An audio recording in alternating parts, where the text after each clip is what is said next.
Hi friends! Simple and ఈజీగా chicken పాప్‌కార్న్‌ని ఇంట్లోనే ఎలా ప్రిపేర్ చేసుకోవాలో చూద్దాం. ముందుగా ఒక మిక్సింగ్ బౌల్ తీసుకొని అందులో మంచిగా వాష్ చేసుకున్న చికెన్‌ని యాడ్ చేసుకోవాలి. ఇప్పుడు ఇందులో 1 table spoon salt, 1 table spoon కారం, హాఫ్ టేబుల్ స్పూన్ మిరియాల పొడి, half table spoon garam masala, 1 table spoon అల్లం వెల్లుల్లి పేస్ట్, అలాగే కొంచెం కార్చి చల్లార్చిన పాలు కూడా యాడ్ చేసుకొని వీటన్నిటిని మంచిగా మిక్స్ చేసుకోవాలి.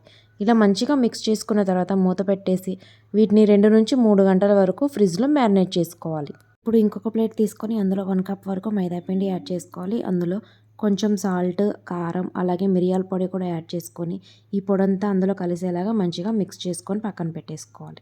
ఇలా మిక్స్ చేసుకున్న పౌడర్లో మనం ముందుగా మ్యారినేట్ చేసుకున్న చికెన్ పీసెస్ని వేసుకొని ముక్కలకి మంచిగా కోట్ అయ్యేలాగా పిండిని మంచిగా పట్టించాలి. ఇలా మిక్స్ చేసుకున్న తర్వాత వీటిని చల్లటి నీళ్ళల్లో యాడ్ చేసుకోవాలి.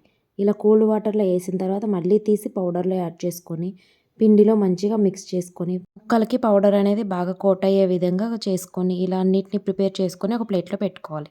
ఆయిల్ బాగా వేడైన తర్వాత మనం కోట్ చేసుకున్న పీసెస్ని వేసుకొని మీడియం ఫ్లేమ్ మీద మధ్య మధ్యలో కదుపుకుంటూ లైట్ గోల్డెన్ బ్రౌన్ కలర్ వచ్చేంత వరకు ఫ్రై చేసుకోవాలి.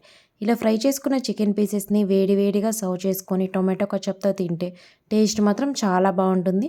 రెసిపీ నచ్చితే లైక్ చేయండి. అలాగే ఇలాంటి మరిన్ని రెసిపీస్ కోసం మన ఛానల్ను సబ్స్క్రైబ్ చేయండి. Thanks for watching.